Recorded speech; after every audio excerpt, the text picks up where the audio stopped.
This shark nearly ate my sanity, but in the end, I came out stronger and fluffier for it. Welcome back to Lessons in Loops, where I share what I've learned, what I do differently, and how many times I almost yeeted this project out the window. Go ahead and hit that subscribe button and hit the bell notification so that you will get the update whenever I post a new video. All right, let's go. Okay, so for a little bit of context, this shark, this was a request from my cousin who wanted to gift it to her niece.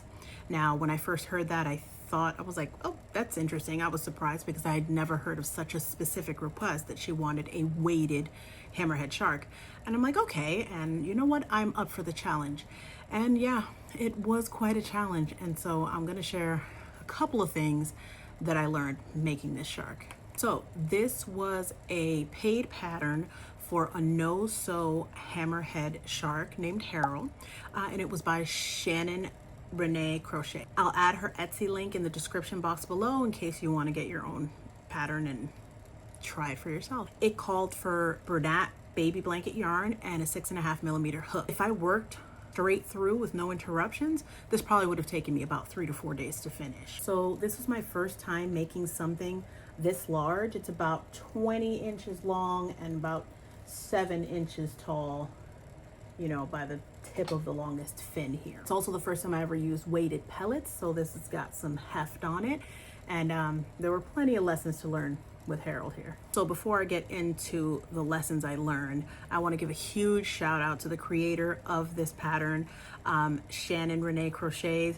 I know this pattern could not have been easy to write because as many times as I cried through making it, I just couldn't imagine having to write this pattern. So huge shout out to her. This shark taught me the true definition of patience.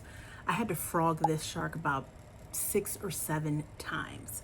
Big first lesson here. Whenever accepting a new commission, make sure that it's a pattern that you have used before and have made successfully. Maybe after the second or third time that I was crying through this, I was like, you know what? I think I might just say, here's your money back, and, you know, dive off of somewhere, because it was that difficult for me.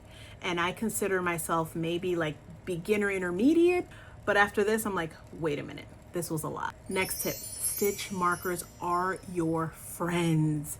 Whenever you have a more advanced pattern, make sure you use as many stitch markers as you can and count every single stitch in every row.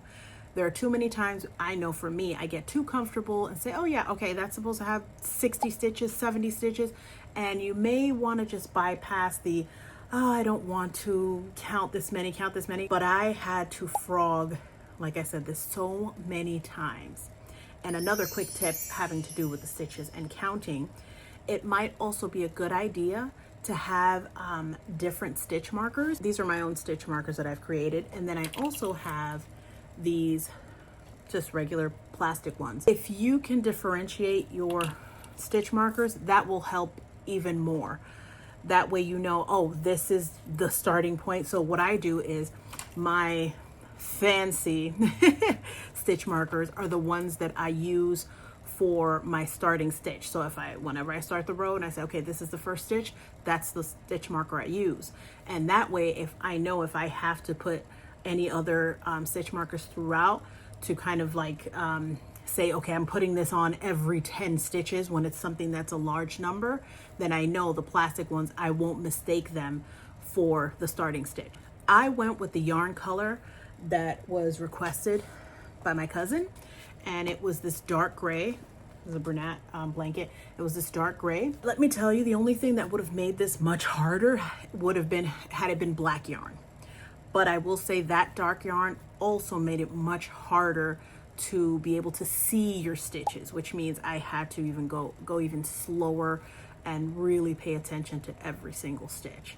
So take that into consideration also when you're creating a pattern that hopefully you've successfully made. Take the color of the yarn into consideration, because that can make a big difference. Next, I'm not a big fan of sewing lots of pieces. onto Amigurumi. However, I've learned that no sew doesn't automatically mean easier. So this project, I was excited to find this pattern because it was no sew, and I'm like, great. Maybe midway, second or third time that I was crying over this project, I was wishing that I could sew some pieces together because I'm like, this is a nightmare. But it ended up obviously working out well. Just take that into consideration. No sew does not always equal easier.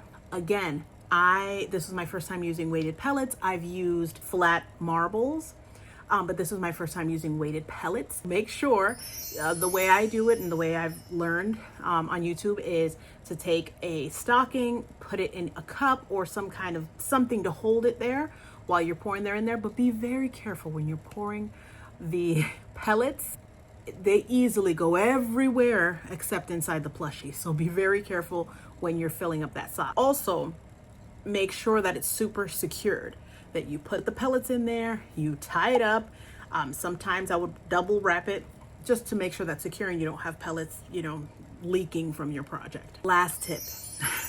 Sometimes the best crochet tip is to put it down before you throw it. So many times I'm like, oh, okay, I'm doing good. And then I get snagged or something happens and you just get frustrated. It could be a plethora of issues. It could be you're tired. It could be that something's just not coalescing right. It's like, what's happening here? Put it down. It's okay to put it down. Rest. Plenty of times for this project, I had to put it down for a couple days. Somewhere in between, I got sick. So I had to put it down and then come back to it. And it ended up being okay. So it is okay to put it down. That is all for this episode of Lessons in Loops. I'd like to say thank you to my cousin Isabel. Thank you so much for this request, for trusting me with this project, and for your patience. And if you have had a project that has made you want to scream, let me know in the comments below and we can, share each other's sadness. Don't forget again to subscribe, like this video if you liked it, and hope to see you soon for my next video. Toodaloo!